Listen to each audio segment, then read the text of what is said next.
Então, vamos lá. Bom, gente, então a nota está liberada da terceira prova e nós estamos caminhando já para a última prova, né? Nem dá para acreditar que a gente já está em novembro. Então, semana que vem é nossa última aula e aí a gente já vai para a prova. Eu deixei para vocês durante essa semana o material sobre logo férias, né? Todo mundo tá esperando as férias de 2020, porque que isso, já deu, né? E rezar para que 2021 seja muito melhor. Então eu deixei para vocês durante essa semana um material falando sobre tipos de argumentos, né, na redação jurídica. E nós vamos falar um pouquinho sobre isso hoje, e é um conteúdo da prova. Então, não lembro, eu preciso até dar uma olhadinha, eu não lembro se eu coloquei os slides, porque eu tinha colocado os slides, mas eles não estavam atualizados, né? E eu preciso colocar com essa última parte lá no Moodle. Deixa eu até dar uma olhadinha se eu já coloquei. Ah, já coloquei? Então tá. Eu não lembro, eu faço uma confusão com diurno e noturno, mas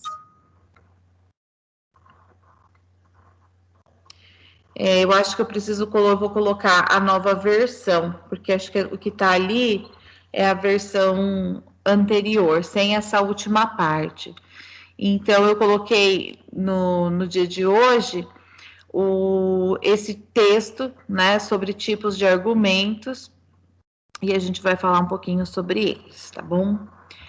Bom, nós já tínhamos falado sobre a dissertação anteriormente, né? Inclusive, na prova de vocês, vocês já tiveram que narrar, descrever, argumentar, mas a gente também estava falando na semana passada sobre a dissertação que também aparece nos concursos, né? E como que esse tipo de prova é feita, quais são as estruturas, como que é apresentado, enfim. Então eu vou, deixa eu só fechar aqui. Eu vou compartilhar com vocês os slides de hoje.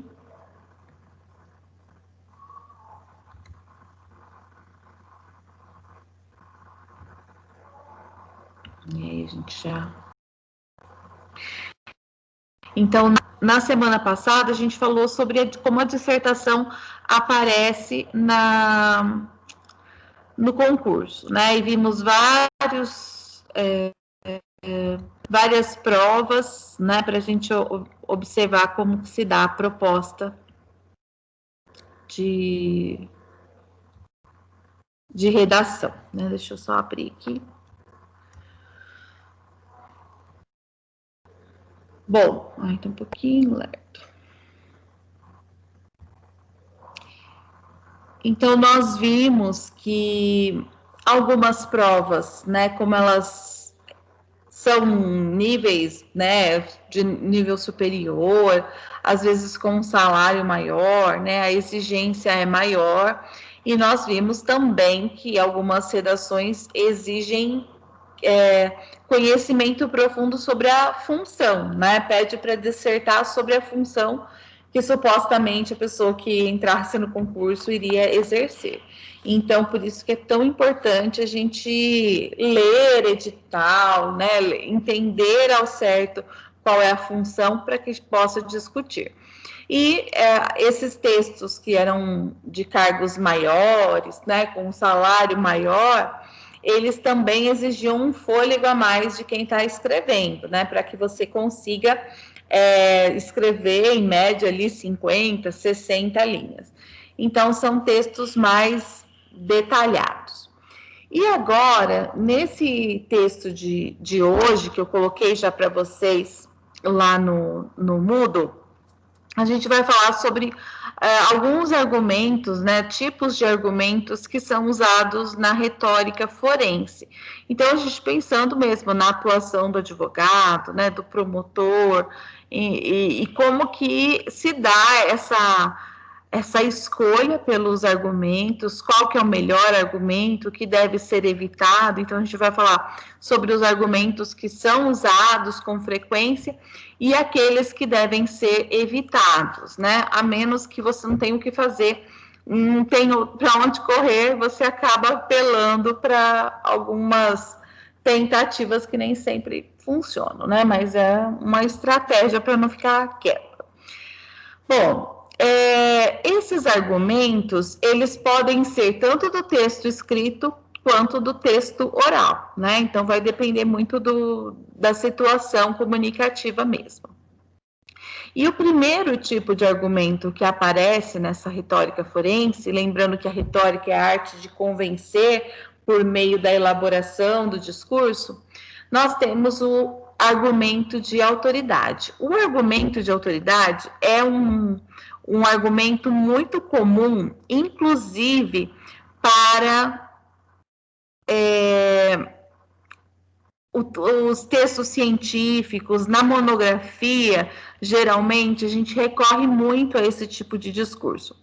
Por quê? O que é o argumento de autoridade? O nome já diz, né? Você traz uma autoridade de um especialista sobre aquele assunto para reforçar a sua ideia. Então, no meio científico, quando você começa a fazer ciência, né, ou, por exemplo, quando você ainda é um estudante de graduação, você não tem um renome, né? Porque, quer dizer, na verdade, na ciência, de modo geral, você, mesmo que você tenha um renome, ainda assim você vai requerer esse discurso de autoridade de alguém que é especialista, porque você não sabe tudo no mundo, né? Você pode ser especialista numa determinada área, mas não em outra. Então, o que você faz? Você recorre a alguém que é muito conhecedor daquele assunto e que é reconhecido, né, nacionalmente, dependendo internacionalmente, para reforçar aquele discurso. Então, você está defendendo determinado posicionamento. Aí a sua fala, ela tem uma importância, sem dúvida, mas ela pode ganhar mais força se você traz alguém que é especialista naquilo. Então, você está discutindo sobre feminicídio, você traz alguém que é um estudante assíduo, um estudioso assíduo de feminicídio, né? Ele é um doutrinador reconhecido, é um juiz reconhecido, e aí você traz essa fala dele para fortalecer a sua. Então, o discurso de autoridade, ele aparece tanto no texto jurídico, de modo geral, quanto no texto científico, quando você traz um cientista especialista naquele assunto, ou mesmo no texto jornalístico, né? Então, você está falando de determinado assunto, você está falando de, sei lá, uma reportagem como do Fantástico, está falando lá de Covid. Aí, quando traz um médico do Albert Einstein, por exemplo, para falar sobre aquilo, quer dizer, ele está trazendo um argumento de autoridade, é um especialista em saúde. Ou quando eles trazem o Drauzio Varela para falar sobre determinado assunto, é porque ele é um médico, especialista, reconhecido, né, nacionalmente. Então, esse discurso tem mais força do que um jornalista falando de saúde. Então, o discurso de autoridade, ele tem essa função, né, de você trazer, você apelar para a autoridade de alguém. Então, para você sustentar a sua tese, você vai recorrer a uma ideia, né, ou a um testemunho de uma determinada pessoa ou de um órgão específico. Então, o argumento de autoridade consiste em sustentar a validade de uma tese no fato de ter recebido a adesão de determinada pessoa ou doutrinador, ou autor, ou órgão, né? Então, a tese vale porque é apoiada por alguém relevante no contexto. Ela ganha mais força, né? Por isso. Então, por isso que recebe esse nome. Vocês vão ver que alguns termos estão em latim. Alguns a gente usa mais em português, às vezes alguns mais em latim, e alguns, assim, quando era o nome em latim, eu tentei colocar não uma tradução, mas uma explicação na frente para facilitar. Então, o segundo tipo que nós temos é o argumento a pare. Esse a par é de par mesmo, né? De você colocar a par uma coisa do lado da outra e comparar. Então, eu coloquei ali numa tradução, não é uma tradução, uma explicação básica de comparação de igualdade. Né? Esse argumento também pode ser chamado assímile. Talvez o assímile facilite mais a memorização, porque aí você vai recorrer à semelhança mesmo, aquilo que é similar a outro. Como que a gente faz, como que a gente usa esse argumento? Então, é um argumento baseado nessa comparação, na analogia, e que defende que dois casos merecem a mesma solução porque são similares. Então, aqui a gente leva em conta a regra da isonomia, né? Duas situações iguais devem receber tratamento iguais. Vamos dizer que o argumento a par, ele tem por base a jurisprudência. Quando você recorre à jurisprudência, é justamente para buscar esse tipo de comparação. A gente sabe que não tem como dois casos serem exatamente idênticos, né? Eles podem ser parecidos. Então, vamos dizer, olha, fulano cometeu esse crime nessas situações e foi condenado a tanto, se esse cometeu o mesmo crime em situações parecidas, ele também deve ser condenado, né? Então, o raciocínio é mais ou menos esse. Ou muitas vezes, né, você pega e fala, olha,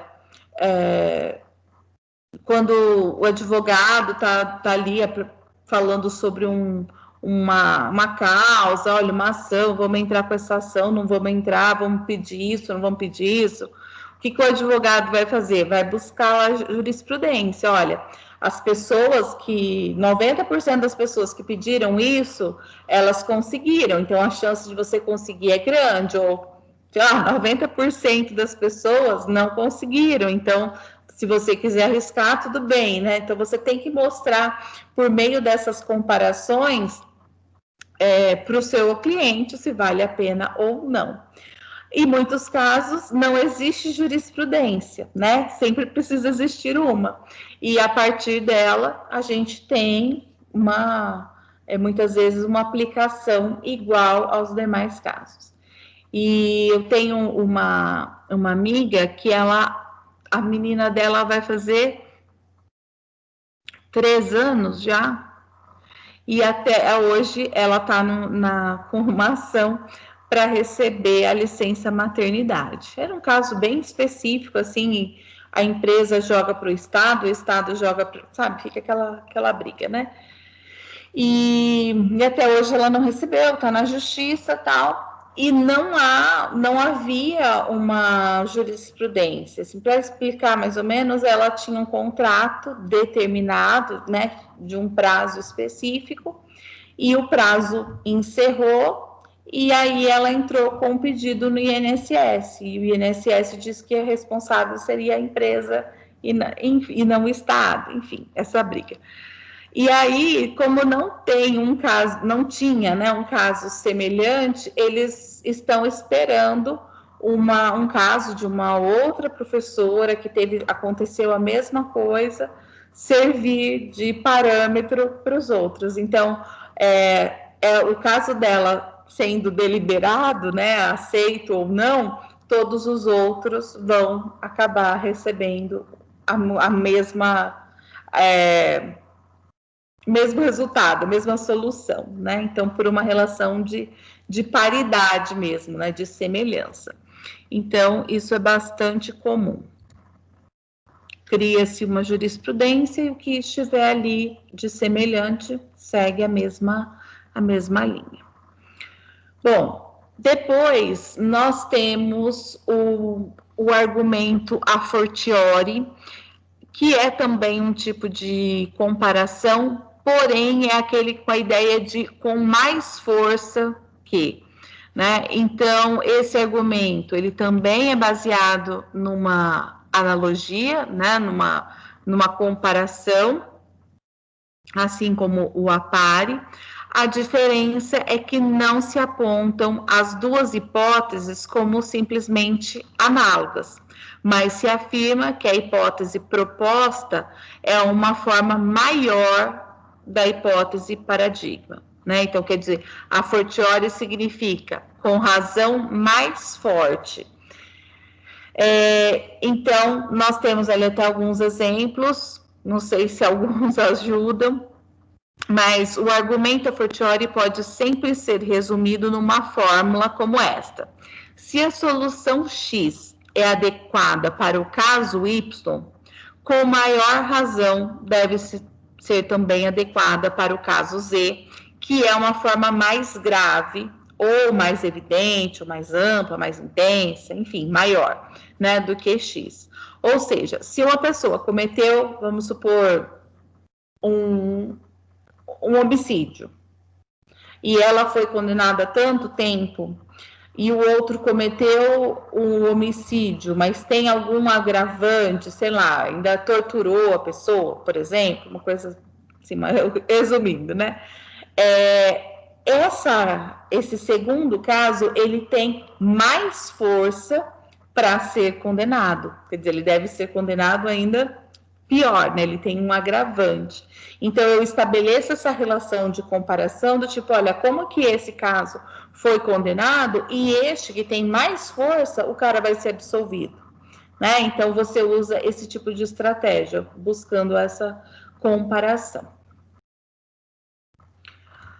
Bom, depois a gente tem o quarto argumento, que é a majori ad minus, né? Então, esse argumento, ele parte da premissa de que a solução ou regra aplicável ao todo é também aplicada às suas partes, né? Então, ele vai do maior para o menor. Então, se ele é responsável pelo todo, ele também é pelas partes.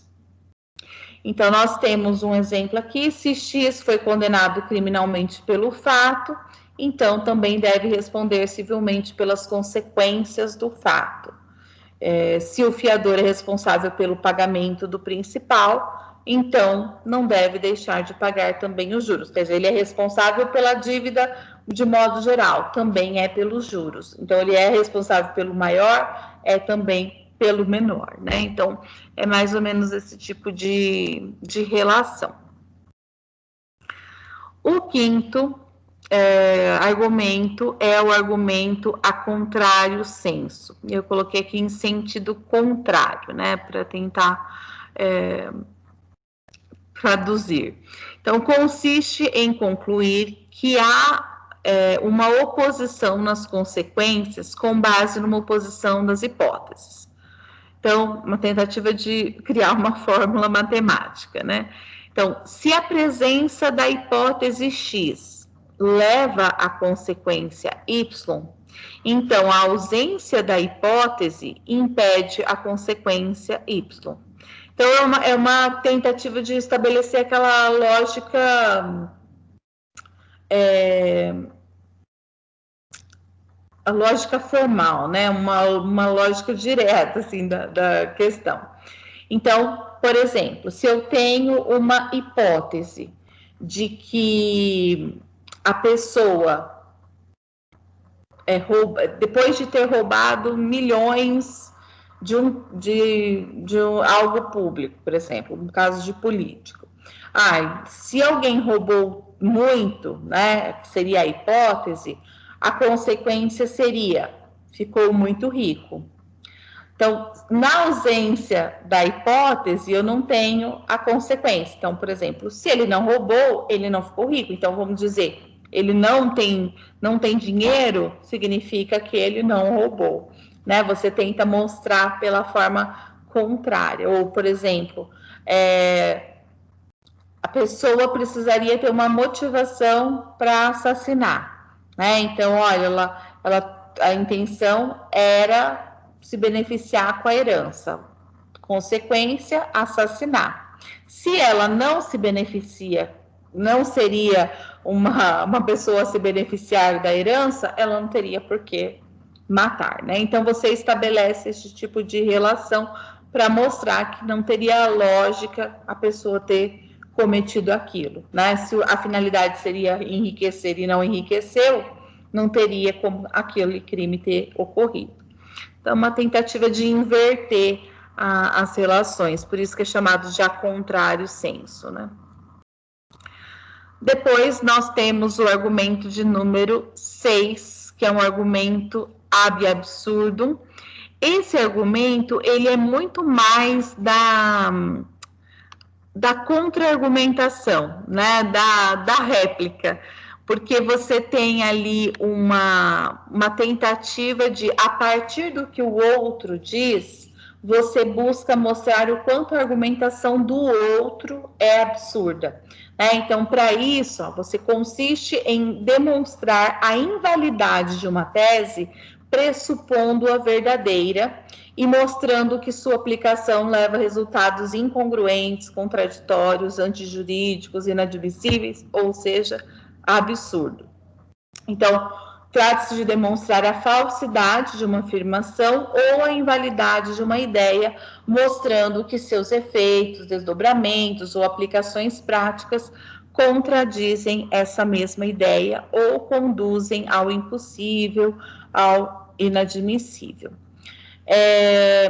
Então, por exemplo, você tem uma situação que se está alegando...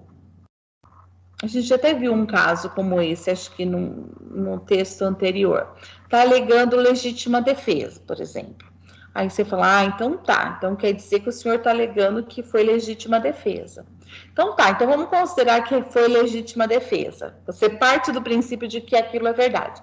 E vamos lá, então, e aí você começa a demonstrar por meio dos seus argumentos que aquela tese, ela é um absurdo, não teria como ser aceita, né? Então, por isso que é uma estratégia de contra-argumentação, porque você parte da tese contrária para mostrar que ela não funciona. Depois, nós temos o argumento ex consens, e aí eu coloquei aqui a partir do modo de pensar do adversário, e esse é aquele caso em que não tem para onde correr, sabe assim...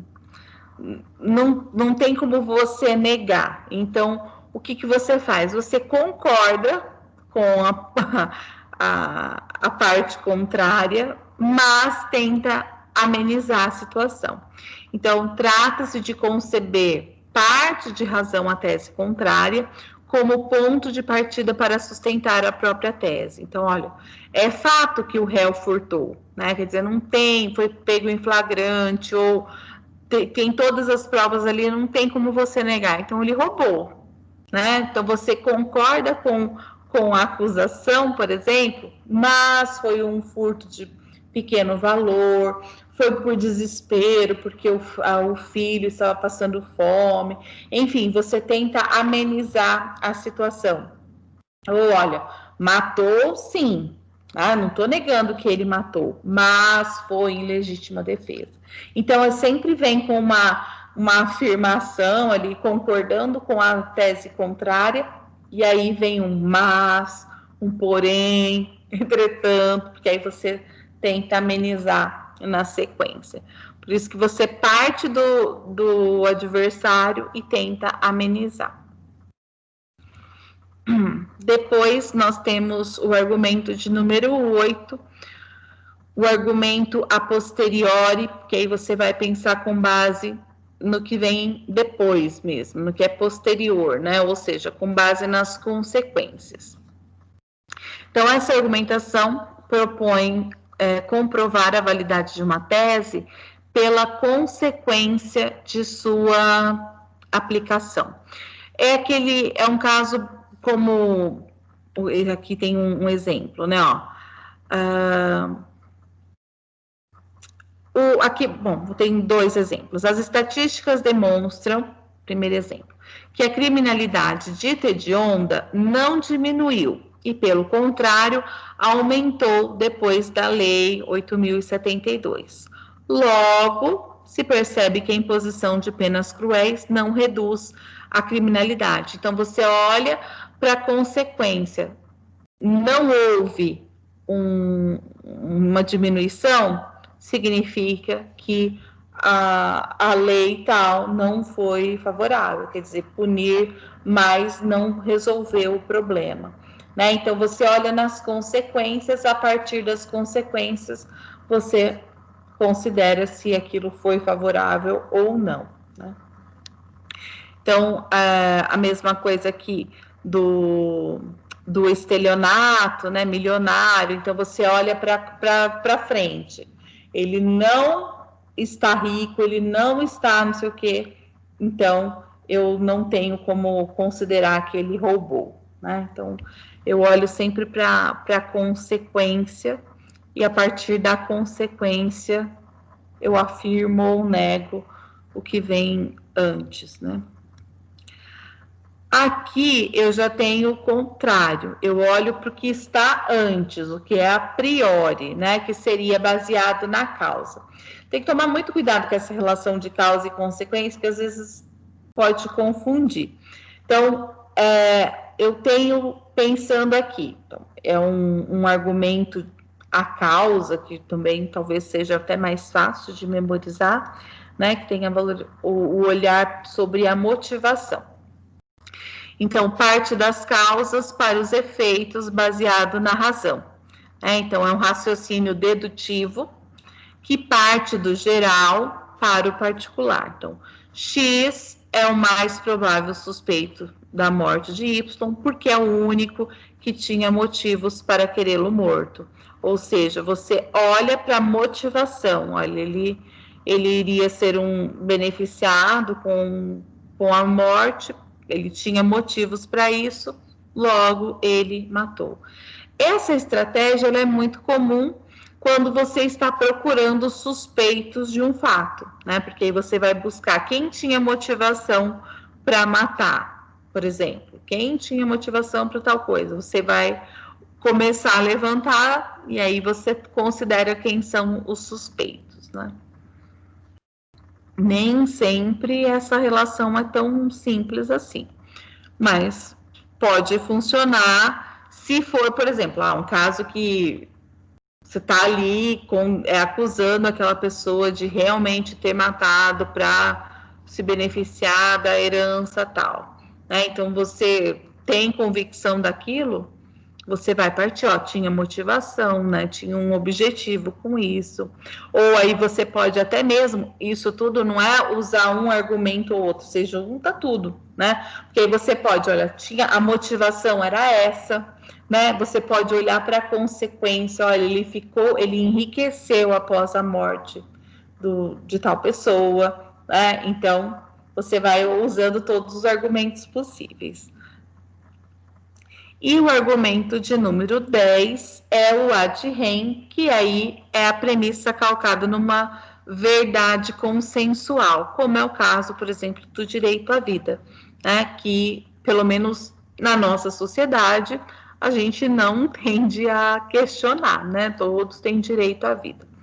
Tem algumas pessoas que, né, questionam que nem todo mundo tem direito à vida, porque aí tem as convicções, mas na nossa Constituição, todos têm direito à vida. Tanto que é por isso que a gente tem aí as questões polêmicas, né, sempre discutidas, que é a questão do aborto e a questão da pena de morte, né, porque como todos têm direito à vida, nenhuma coisa nem outra é autorizada, né, no Brasil.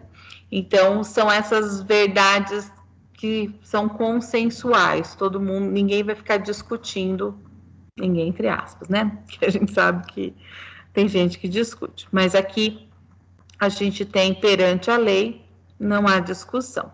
Então, esses são os 10 argumentos que aparecem nesse texto teórico posto lá no Moodle. E aí, Depois, né, do autor ter apresentado esses 10 argumentos que são comuns, né, para a retórica forense, ele apresenta algumas falácias, né, o que não se deve fazer. Eu até coloquei esse não entre aspas, porque, como eu disse para vocês no começo da aula, às vezes é o que você consegue fazer no momento, por nervosismo, por inexperiência, sei lá, ou porque você quer ganhar tempo, né? Então, o que não deve fazer é muito relativo, né? A gente não espera de uma boa argumentação, não é uma boa argumentação, né?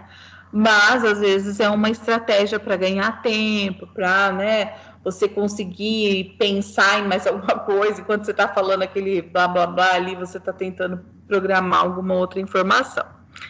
Bom, então, nós temos a primeira falácia, o que não fazer, é a conclusão irrelevante, né? Então, essa conclusão irrelevante, ela tem por finalidade iludir o interlocutor. Por isso que não é uma relação inocente, não é simplesmente uma ignorância, né? É uma tentativa mesmo de enrolar o outro.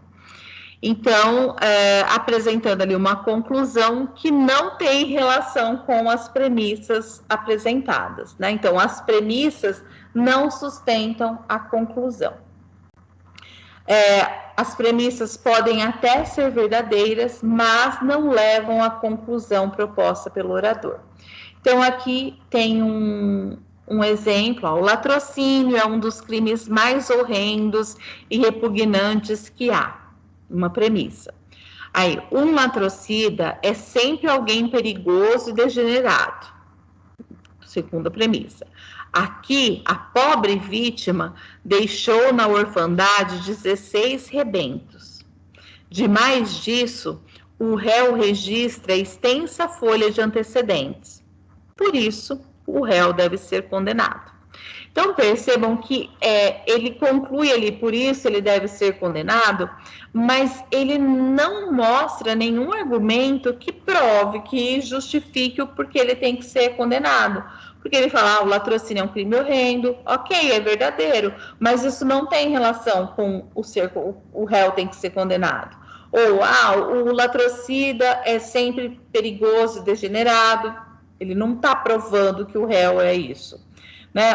Ou, olha, a vítima deixou 16 rebentos, órfãos, né? Então não há relação nenhuma, e nem mesmo o fato dele ter uma ficha aí, né, uma longa folha de antecedentes, não significa que ele tenha cometido esse latrocínio. A pessoa tinha que trazer argumentos que comprovassem que realmente o réu ali, ele tinha cometido esse crime, né? Então, não há uma relação direta entre as informações. Por isso que a conclusão é considerada irrelevante. Quer dizer, ele quer chegar lá, mas ele não tem argumentos para chegar lá. Por isso que é um argumento ruim. Depois, ele tem aqui a petição de princípio. Então, quando o orador pressupõe como certo exatamente aquilo que ele deveria mostrar, né? Demonstrar. Faça um raciocínio saindo de um ponto de partida, quando o que se quer provar é justamente esse ponto de partida, né? Em vez dele chegar na onde ele quer, ele parte daquele ponto, né? Quer dizer, ele não comprova. Nesse caso, chega até a ser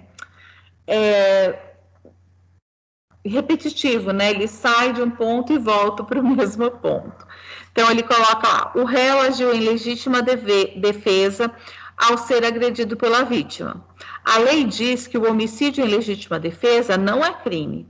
Quando uma pessoa agride a outra injustamente, a lei não obriga o agredido a fugir ou se acovardar. Dá-lhe, ao contrário, direito a uma reação.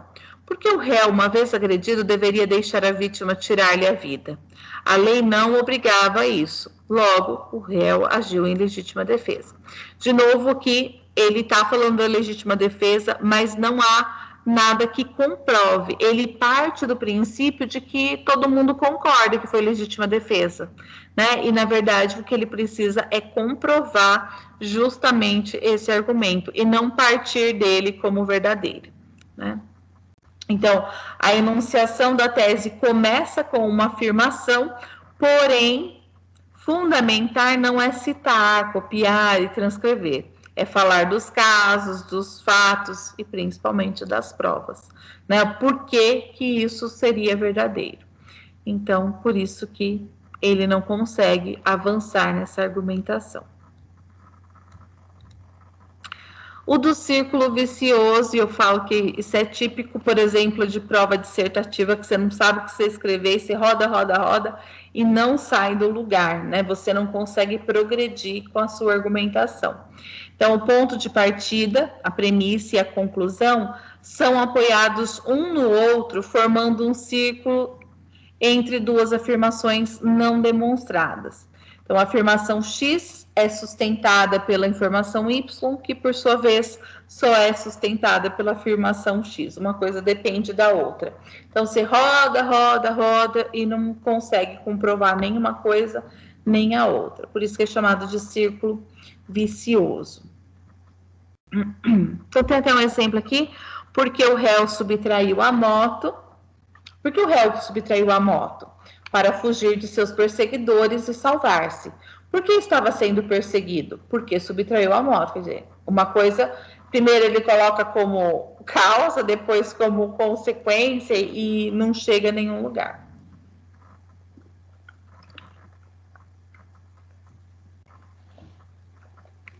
Depois nós temos, parece que eu pulei aqui. A falsa causa, então consiste em apontar um fenômeno como causa de outro, apenas porque o antecedeu. Então ele observa essa questão da sucessão cronológica dos fatos, e só porque algo aconteceu antes não significa que seja a motivação. E o exemplo que é apresentado aí é a respeito de furtos, né? Então, é evidente que o réu foi autor dos furtos de que fala a denúncia. Note-se que o réu começou a trabalhar na casa da vítima em 23/12/99. O primeiro furto aconteceu em 25/12/99. Antes, nada tinha sido furtado. Todos os furtos aconteceram depois que o réu tornou-se empregado da vítima. Portanto, o réu é o ladrão. Não, na verdade, ele é o suspeito, né? Porque não dá para eu dizer que realmente ele é o ladrão, só por uma questão de ordem cronológica. Ele passa a ser o suspeito, mas eu não tenho força, né, de dizer, olha, aconteceu depois que ele começou a trabalhar. Pode ser coincidência, pode ter várias questões. Então, não dá para dizer claramente que isso seja a causa, né? A causa comum, então, dá-se quando dois fatos relacionados entre si são tomados como sendo uma causa do outro, sem considerar que ambos são efeitos de um terceiro fato. Então, toma-se um consequente como causa de outro consequente, ignorando o antecedente que é causa de ambos.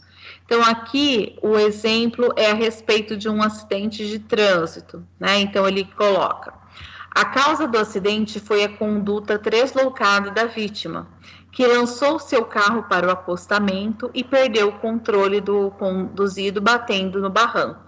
Então, ele coloca como a causa: o motorista estava deslocado, né? Lançou o carro para o acostamento, perdeu o controle, batendo no barranco. Então, colocando a culpa no motorista que estava louco, perdeu o controle, lançou o carro no acostamento. Quando, na verdade, a vítima foi para o acostamento para desviar do réu que forçava uma ultrapassagem. Quer dizer, eu tenho uma causa que é a ultrapassagem ali forçada, fez com que o outro motorista ficasse nervoso, translocado, tirasse o carro e acabasse, tirasse o carro para o acostamento e batesse no barranco. Então, esses dois fatos são consequências dessa ultrapassagem problemática ali, né? Então, às vezes ele estava colocando a culpa na vítima, sendo que, na verdade, eu tenho ali o réu que estava desgovernado, né? Quis ultrapassar onde não devia. Mas essa daqui ainda eu até entendo que é uma estratégia de tentar livrar o réu, não é diferente dos casos anteriores, que você vê que é falta de argumentação mesmo. Isso aqui é a estratégia de ludibriar, né, de colocar a culpa no outro. Aqui nós temos a generalização apressada, nós já falamos anteriormente sobre isso, né, a questão do preconceito, né, de como isso é bastante problemático, e isso pode gerar colocar a culpa em alguém simplesmente, como nós vimos anteriormente, né, de só por conta de cor, só por conta de onde moras, enfim. Então, nós temos alguns exemplos, ó, o réu mora na favela do Ribamar, todos os dias há furtos ou mortes nessa favela, sabe-se que quase todos os marginais da cidade se escondem lá, portanto, os moradores daquele local são pessoas perigosas e de má índole. Tem muita gente que pensa exatamente assim, né? Tipo, mora na favela, é criminoso. E esquece que tem muita gente honesta, que tem muita gente trabalhadora que tá ali porque é o melhor lugar que conseguiu para viver, para morar mesmo, para ter um teto. E aí você coloca todo mundo ali no mesmo pacote, por uma generalização, né? Então, isso é bastante problemático. Depois nós temos um acidente aí, entre aspas, né? Então, consiste em aplicar a um caso particular regras gerais, sem considerar as peculiaridades que tornam um caso excepcional. Então, nós temos o exemplo aqui. Então, há aqui a aplicação da regra geral, a acusação tem o ônus da prova, ignorando a exceção, enfim, que não toda uma explicação, né, que é da defesa o ônus de provar as teses defensivas. Então, aqui, esse acidente, e pode ser um acidente, pode ser uma confusão na hora de tentar argumentar, ou até mesmo uma tentativa de que não se perceba o erro, sabe? Induzir a outra pessoa a interpretar. Esse acidente também é meio acidente entre aspas, né? Você induz o outro, você está errando, mas o seu erro é para induzir o outro a interpretar daquela forma, né? Por isso que até mesmo essas falácias, elas são estratégias, né? Estratégia de enganar, de você enrolar o outro acerca do pensamento. Depois nós temos o ad hominem, que é o contra o homem, e esse tipo de argumento é muito comum quando a pessoa não tem argumento, e aí, em vez de ela debater a tese, ela parte para a ofensa da pessoa, por isso que ela é chamada de contra o homem. Sabe aquela pessoa assim, que você está discutindo com ela, aí ela não tem mais argumento, ela começa a ser burro, não sei o quê, começa a te ofender, em vez de discutir o que estava sendo discutido. Quer dizer, ela perdeu o argumento e aí ela parte para a ignorância mesmo. Então, muitas vezes você vai desqualificar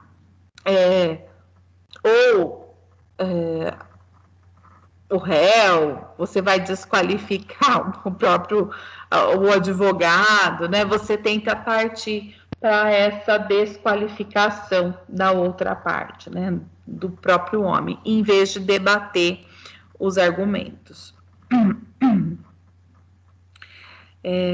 Depois nós temos o de número 9, esse ad baculum, que é o recurso à força.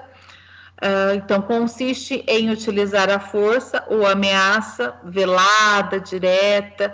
Então, pode ser a força física, dependendo da situação, mas nem sempre, né? Às vezes a questão é de intimidação mesmo, de usar hierarquia. Então, quando o funcionário, aqui é o exemplo, né? O funcionário quer pedir um aumento e o patrão fala, ó, tem um monte de gente desempregada aí que trabalharia por menos, né? Então ele tenta chantagear para que o funcionário não fique exigindo nada. Então é uma das formas de usar a força ou usar o poder para subornar o outro, chantagear o outro, né? Isso a gente sabe que tem muito, né? Infelizmente. E muitas vezes esse recurso, né, pensando em corrupção, mesmo um advogado subornando o outro, né? A gente sabe que às vezes tem isso. Depois nós temos o apelo à ignorância. Então, consiste em sustentar a veracidade de uma tese apenas no fato de que o contrário não foi comprovado. Você não consegue comprovar aquilo, mas também, né, o contrário daquilo não foi provado. Então, por isso que é esse apelo à ignorância. Então, no direito, frequentemente é um argumento legítimo, né? Então, nós temos duas situações. Então, uma, quando a tese que se sustenta é amparada por uma presunção relativa de sorte que vale até existir prova em contrário, ou seja, quando o ônus da prova pertence a uma das partes. Então, dependendo da situação, né, no direito isso é muito usado. Só tomar cuidado para não ser uma das ações anteriores, né, de ser em relação de causa comum, ou que seja algo contra o homem, né, ou que seja um acidente. Então, tomar cuidado para que não seja um problema anterior, né? Mas, de modo geral, a gente apela a isso, né? Enquanto não se prova, tá tudo bem, né? Não se prova o contrário. Depois nós temos o apelo à piedade. Então, sustenta uma tese com base no apelo à caridade do auditório. Então, não busca convencer racionalmente, mas chantagear emocionalmente o interlocutor. Quando nós vimos aquele caso lá no comecinho do ano, da Maxilene, lembra que vocês chegaram até a fazer um trabalho sobre? E lá ela tinha direito à restituição do imposto de renda do filho. E um dos argumentos era um apelo à piedade, falar assim, olha, porque ela está passando por necessidades. E esse tipo de argumento, tudo bem que, né, em muitas situações, realmente isso gera toca a pessoa emocionalmente, poxa, está passando necessidade, está precisando de remédio e tal. Mas isso não é um argumento por si só. Por quê?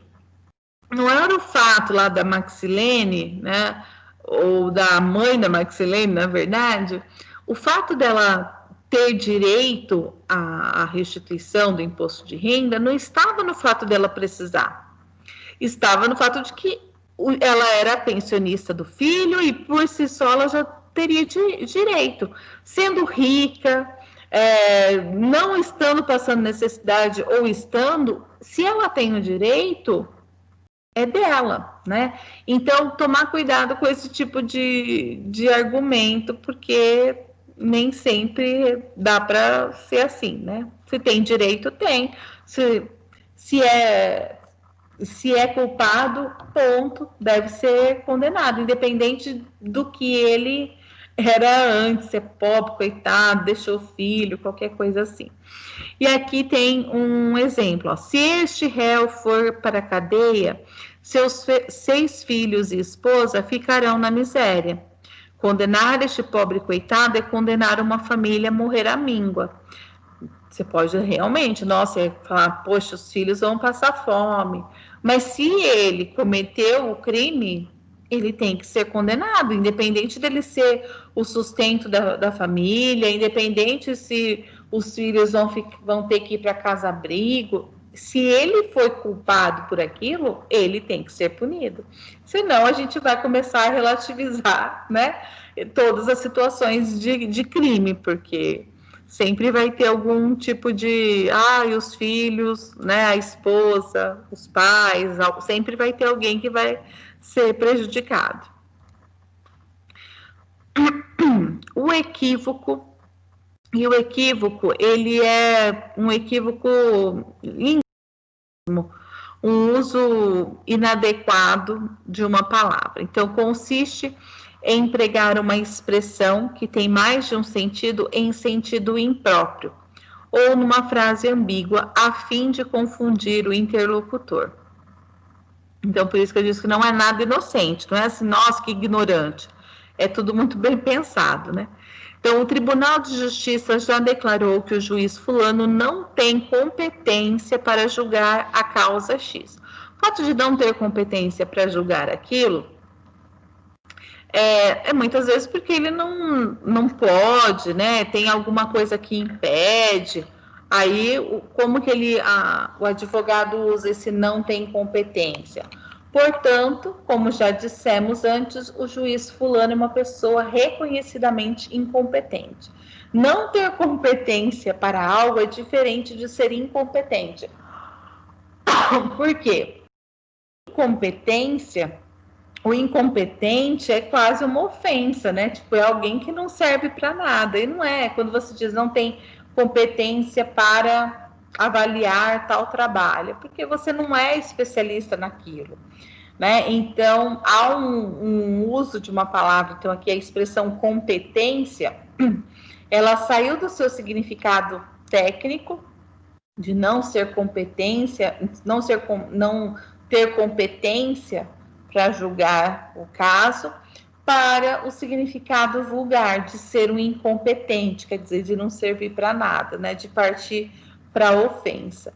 Então, aqui esse equívoco, né, é maldoso, é para tentar realmente atacar o outro. E, por fim, nós temos o ad crumenam, que é o suborno, né, ou a tentativa de subornar. E de dar razão ao privilegiado financeiramente. Então, pensando quer dizer, aquele que mais tem dinheiro, mais poder tem. A gente sabe que isso acontece muito, né, de você olhar e falar, nossa, mas ele é rico, né? Então não traz tanto prejuízo para a sociedade, né? Ai, olha, esse daqui e é muito comum esse tipo de recurso, né? De você olhar e o pobre e o rico, né? E aí o rico tá falando que o pobre fez tal coisa, você fala, mas realmente, né? Porque o pobre teria como fazer isso, o rico jamais, coitado, nossa, por que o rico vai mexer com isso, né? A gente tem esse olhar que é também um olhar preconceituoso, né? De achar que o pobre é sempre aquele que vai se dar mal, né? E o rico sempre vai se dar bem. E muitas vezes, né, o suborno vem entre advogados, um subornando o outro, né? A gente sabe de tudo que isso pode existir de corrupção no Brasil, né? No mundo, não só no Brasil. E aí a gente tem aqui as referências, a referência, na verdade, desse texto, que é o que está lá no Moodle. Então, foi meio rapidinho, mas nós temos 10 argumentos comuns de uso frequente na retórica forense e essas 13 falácias, né, da argumentação jurídica. Esses o que não se fazer, né? Aí de esse não entre aspas. E é isso. Alguma dúvida? Depois eu vou colocar esses slides atualizados lá. Eu até achei que eu já tivesse colocado, mas não. E o texto já está lá para vocês estudarem.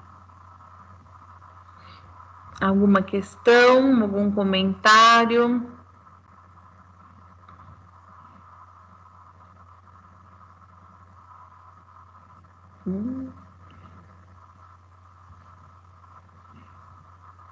Não.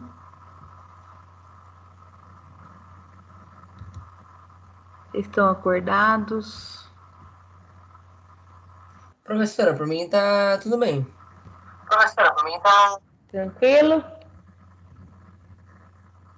Então, belezinha, vou Sexta-feira é parar. Tudo complicado. certo, professora.